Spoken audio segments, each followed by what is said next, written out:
De noche con muchísima información, toda de ella de primer orden, información exclusiva que tenemos para compartir con todos ustedes, vinculados con la actualidad política, con la estrategia del gobierno en este contexto preelectoral y sobre todo a partir del escándalo desatado por las declaraciones, por el audio filtrado del ex titular de la Andis Españolo.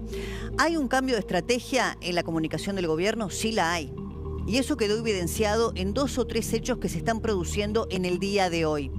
Por un lado, saben ustedes que obtuvimos este testimonio que recién compartíamos del presidente Javier Milei en el medio de esta caravana violenta. Ahora vamos a dar todos los detalles con Facundo Chávez, cómo se orquestó. Ya se sabía que esto podía pasar. La custodia presidencial había hecho un relevamiento previo del lugar al que iba a concurrir hoy el presidente Milei. Las autoridades de seguridad de la provincia de Buenos Aires y del municipio de Lomas de Zamora tenían información también. En un minuto, Facundo Chávez con todos los detalles. Pero les decía, en el medio de la caravana y antes de que la violencia termine todo abruptamente, nuestra compañera Abigail Oliverio obtiene este testimonio, que es clave por 2 razones. Miren, yo estaba en vivo en ese momento y claro, la segunda vez que lo pasamos al aire, ahí recién dimensioné esta frase que ahora vamos a compartir y que hace juego con los datos que tenemos para aportar respecto del cambio de estrategia del gobierno en relación a la denuncia de Españolo. Gracias, gracias. Vamos a terminar con el kirchnerismo, kirchnerismo nunca más. ¿Creen que ganan el municipio? Presidente. Presidente. Presidente, ¿ganan el municipio? Presidente, ¿ganan el municipio? ¿Ganan el municipio? Vamos a arrasar, vamos a pintar toda la Argentina de violeta y vamos a empezar este 7 de septiembre. ¿Qué piensa de lo que se está diciendo de los audios de Españolo? ¿Qué piensa de los audios de Españolo? Que todo lo que dice es mentira y lo vamos a llevar a la justicia y vamos a probar que mintió. Bueno, esto es clave, que todo lo que dice es mentira. Primero, claro, llamó la atención porque el presidente es la primera vez que hace una referencia a este tema, no niega esos audios en el sentido de decir que fueron construidos artificialmente, los convalida diciendo que son mentira el contenido de los mismos, pero lo más relevante es esto que dice el gobierno, que hasta acá no teníamos como información ni confirmado, que es la decisión de llevar a Españolo a la justicia. Una decisión de riesgo, porque si el gobierno decide denunciar a Españolo, abre allí, bueno, una puerta de la que no sabemos a dónde nos conduce, porque Españolo podría eventualmente, si es el propio gobierno el que lo denuncia, piensen que ahora no tiene ninguna imputación en su contra, más allá de la prohibición de salida del país que se impuso desde la justicia. Podría entonces sí empezar una causa que lo tenga como imputado y poder acogerse a esta figura del arrepentido, que es el imputado colaborador, o aportar datos, pero en cualquier caso el gobierno estaría dispuesto a correr el riesgo. Por eso el presidente Milei hoy dijo, por primera vez, hablando de este tema, vamos a llevarlo a la justicia. Y esto hace juego con estos datos que se conocen hoy, que los publica nuestro compañero Nacho Grimaldi en La Nación, respecto de la auditoría en la Andis. La auditoría del gobierno sostiene, dice Nacho Grimaldi, que la agencia de Españolo pagó 30% más por los medicamentos. Miren, esto es importantísimo. ¿Y de dónde sale este 30% de la auditoría que está haciendo Vilches, el actual interventor de la Andis? Y que me parece que es el puntapié inicial para que el gobierno diga, ahora nosotros vamos a ser los denunciantes de Españolo. Y no es Españolo en todo caso el que va a denunciar corrupción dentro del gobierno. La Andis compró medicamentos más caros que el propio Ministerio de Salud.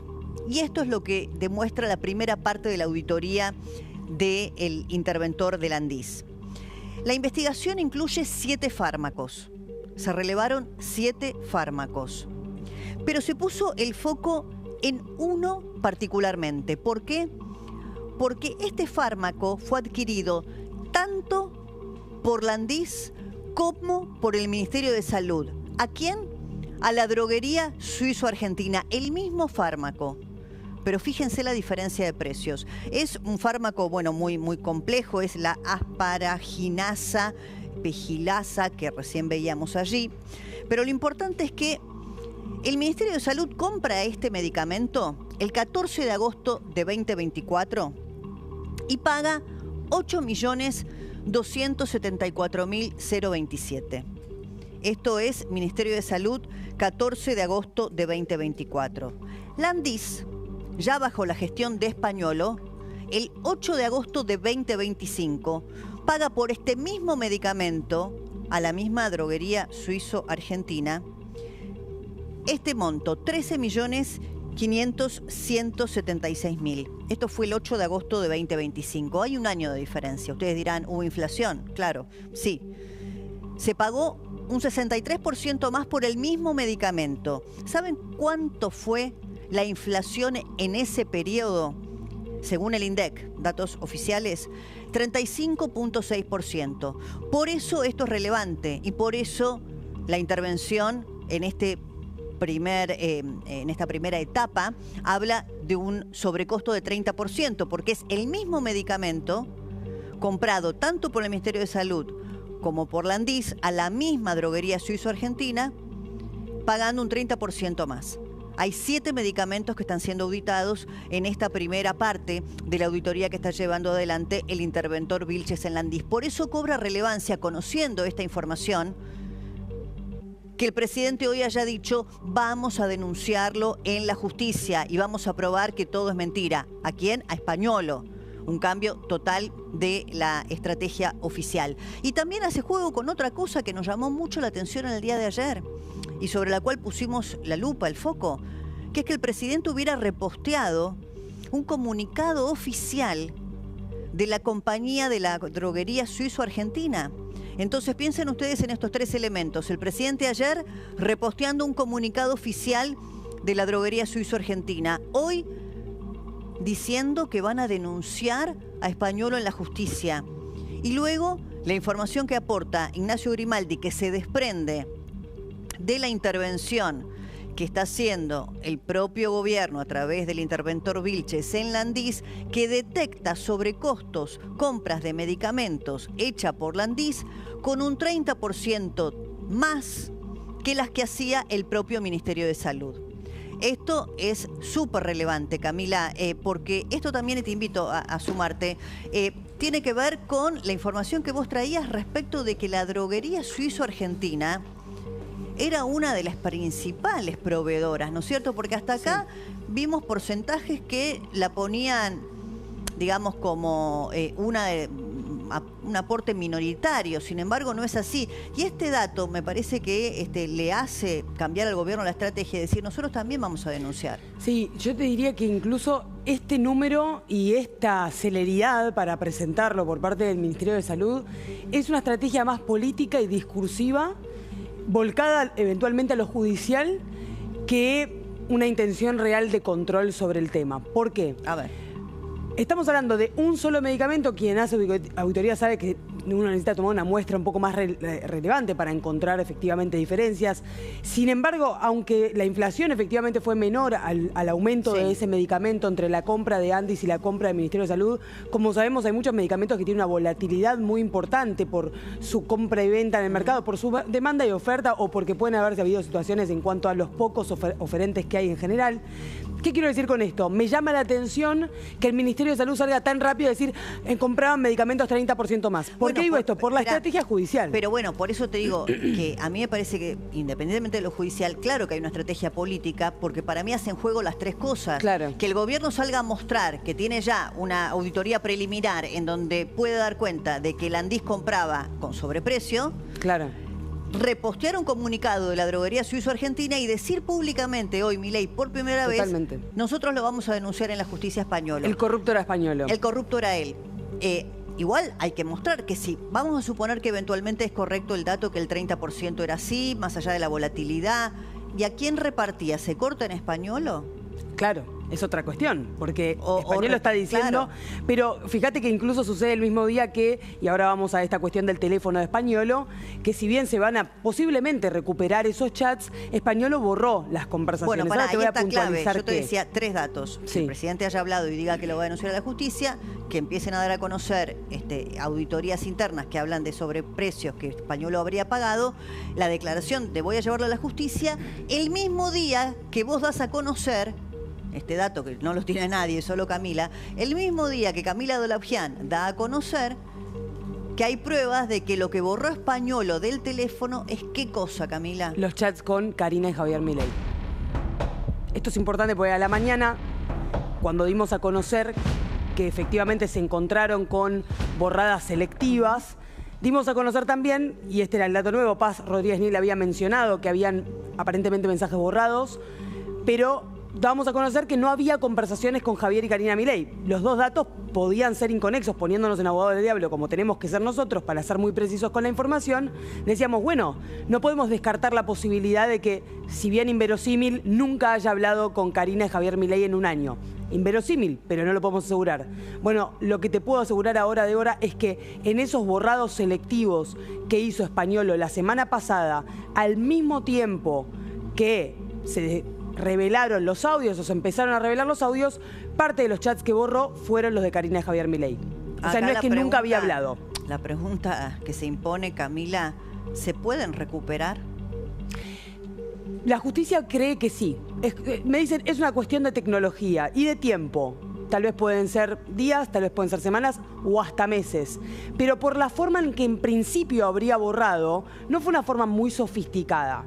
Es decir, ustedes cuando están en WhatsApp y eliminan un mensaje y aparece mensaje eliminado, no nos referimos a eso, pero tampoco nos referimos ni a un reseteo de fábrica ni a la utilización de un programa más importante para poder hacer un borrado sin rastreo, ¿no? Es básicamente borrar conversación. Ese borrado de conversación no es tan difícil de recuperar como otras formas obviamente más sofisticadas. Con lo cual, la expectativa está puesta, la justicia tiene toda la intención de recuperar esos mensajes y cree que eso es posible. Ya solicitó ayuda a organismos especializados y a algunas empresas para tratar de hacerlo, pero están bastante firmes y bastante seguros de que eso va a suceder, de que se van a recuperar. Después hay que ver qué hay, ¿no? Sí. A mí lo que me llama la atención es que el presidente haya salido a decir, y no creo que haya sido ingenua ni improvisada la frase, que van a llevar a Españolo a la justicia, el mismo día que ellos saben que los mensajes entre Españolo, desde este teléfono por lo menos, entre él y la secretaria general de la presidencia, Karina Milei, y el presidente no están, que no hay nada. Y el mismo día que dicen tenemos algo de la auditoría que nos muestra que el que pagaba sobrecostos era Españolo. Mira, te digo incluso que si alguien está pensando en esa estrategia, hoy le importó más un dato que incluso el borrado de los mensajes. O sea, si alguien está diciendo qué vamos a hacer con Españolo en función de lo que la justicia va encontrando, te diría que incluso le puede haber sido más importante no que haya borrado las conversaciones de este teléfono, sino el dato que revelamos esta mañana de que Españolo cambió el teléfono en agosto del año pasado. ¿Por qué es importante eso? Porque él cambia el teléfono al mismo tiempo que suceden dos cosas. Primero, que se denuncia en Comodoro Pi el mismo entramado o un entramado similar a lo que él relata o relataría en los audios. Y por otra parte, al mismo tiempo que lo habrían grabado. Entonces, ¿eso qué nos indica? Que él cuando habla, presuntamente en agosto del 2024, hable hacia atrás, cuando dice yo tengo mensajes con Karina en el que le alerto de esta situación. Bueno, pero ese teléfono lo dejó de usar. Está bien, yo entiendo lo que vos decís. El gobierno dice, bueno, como los audios en donde se grabaron esas conversaciones con Españolo es en el contexto en el que Españolo tenía otro teléfono, otro dispositivo que hoy ya no tiene, pero bueno, todo pasa de un teléfono a otro a través de la nube. O no, porque uno puede elegir si se lleva las conversaciones previas o no, incluso sin cambiar la línea. O sea, pues yo puedo mantener la propia línea de telefonía móvil, pero no llevarme todo lo que tenía en WhatsApp antes. Sí, igual me parece una jugada arriesgada del gobierno, porque el gobierno está asumiendo, o el presidente Milei está asumiendo que como Españolo cambió de teléfono, y como en este teléfono además no se encontraron ninguno de los chats o conversaciones entre Españolo y el presidente, o entre Españolo y Karina Milei, no van a encontrar nada. No deberían jugársela, porque y que además lo van a denunciar a Españolo acorralándolo. Si había un backup sobre ese teléfono previo, podríamos, y esto lo tiene que explicar por supuesto un técnico y alguien que entiende más de la materia tecnológica, pero podría incluso haber una posibilidad de recuperar lo anterior. Bueno, puede ser, si mantuvo la línea, por ejemplo, eso puede ser. Ahora, sé que tenés una información exclusiva también respecto del rol de la droguería suizo-argentina. Exactamente, porque ayer yo te contaba, Débora, que estaba número 2 la Suizo-Argentina en montos pagados, por lo menos entre enero y julio del 2024, por la ANDIS, ¿no? O sea, los medicamentos de alto costo, estamos hablando de medicamentos para enfermedades poco frecuentes. Te explicaba, son la gente la que lo solicita directamente a la agencia. Y yo te decía, está en segundo lugar en monto pagado. Ahora, logramos encontrar el dato de en qué lugar del ranking está en cantidad de productos comprados. O sea, ya no es cantidad de dinero, sino cantidad de productos. La suizo-argentina se lleva más del 50% de las compras de Andes entre enero y julio del 2024. Número 1 con el 50%. ¿Y vos sabés si ese dato es un incremento importante respecto del pasado? Mira, ahora te voy a contar cómo fue subiendo, incluso en participación del monto, porque se denota una caída alrededor de los años de gobierno de Alberto Fernández, venía alto y empezó a caer, y en 2024 volvió a subir. Hay una curiosidad ahí. Vamos primero con la cantidad comprada. Se recibieron, en realidad se aprobaron 708 pedidos de medicamentos de alto costo entre este periodo, en el primer semestre, un poco más del primer semestre del 2024. De esos de 708 pedidos de medicamentos de alto costo, la suizo-argentina fue la proveedora de 381. Eso nos da que de todo lo comprado, el 53,8% fue provisto por la suizo-argentina. Cuando vamos al resto de la torta, vos me decís, bueno, sacó el 50,3, pero tal vez el siguiente el 40, entonces no está a tanta distancia. La distancia con el segundo es importante. Mira, acá tenés. Exactamente. El siguiente se llevó, Seguermed, se llevó el 16,2%. O sea, hay una caída importante. El resto de la participación se divide entre varios. O sea, 115 pedidos. Una decisión, que no sabemos fundada en qué, de privilegiar las compras a la suizo-argentina. Bueno, ahora, esto es en función del sistema que ayer te contaba, que teóricamente tiene una competencia o ofertas de distintas empresas, pero logramos ver también en esta documentación, que ahora te voy a contar un poco de qué se trata porque es importante entender el contexto. Ver en esta documentación vimos que en realidad hay muy poca oferta. Es decir, ahora vamos a ir a la mayor. Te voy a mostrar que una gran parte, en realidad la mayoría de las compras que le hizo Andes a la suizo-argentina fueron, mira, de los 381, gracias a la producción, de los 381 pedidos que se hicieron a la suizo, en el 65% de los casos fue el único oferente. Bueno. O sea, ganó sin que haya nadie que oferte. Eso, bueno, uno podría decir, no, pero está bien entonces, no había otra persona que compita.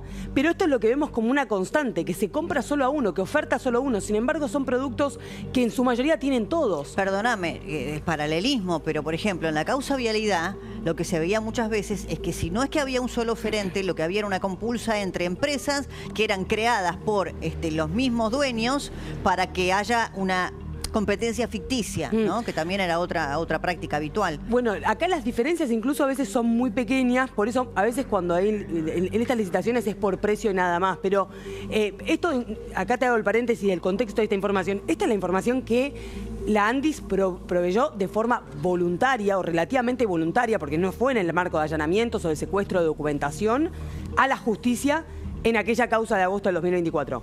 Hay que ver si estos datos que envió la Andes en su momento no son más sospechosos ahora, digamos, a la luz de nuevos hechos. Se resignifican, digamos, ¿no? Claro, y a la luz además de nueva documentación, porque de vuelta, esto es un informe que elaboró la Andes, que increíble que no sea público, digamos, que esta información no sea de acceso público, nos da un panorama. Pero incluso hay que ver justamente lo que suceda cuando la justicia empieza a analizar toda la documentación, las cajas de documentación que secuestró. Sé que tenemos un número, ¿no?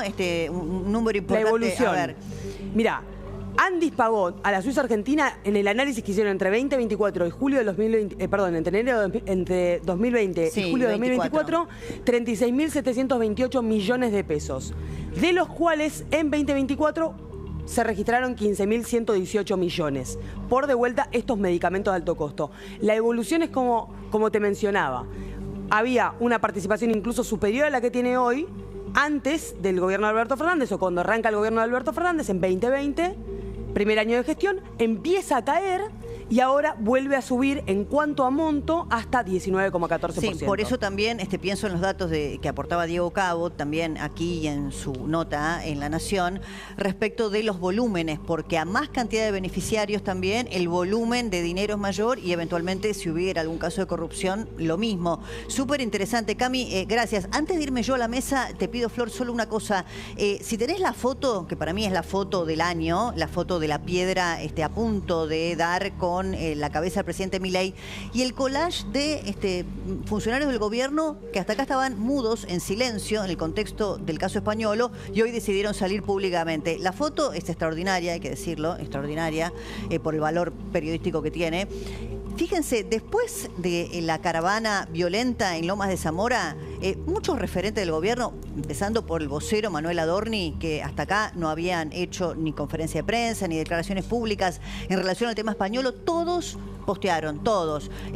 Guillermo Francos, el propio candidato Bondarenko, el presidente Javier Milei, el vocero Manuel Adorni, José Luis Esper, Leila Gianni, también lo hizo Cristian Ritondo, todos los que estaban mudos hasta acá, hoy decidieron salir a hablar. ¿Por qué? Y porque la verdad que el gobierno encontró acá, en esta suerte de narrativa de la victimización y de poner en manos del kirchnerismo el monopolio de la violencia, otra vez un argumento para dejar de hablar de lo que estamos hablando y que no vamos a dejar de hacer, que son las denuncias que surgen de los audios de Españolo. Pero esta foto es impresionante y ahí te pido a vos, Facundo, mientras me voy a la mesa, información respecto de los contactos que había habido entre la seguridad presidencial, que tuvieron que hacer un relevamiento previo de los lugares por donde iba a circular la caravana, las autoridades de seguridad de la provincia de Buenos Aires y del municipio. Y me voy a la mesa para cotejar todos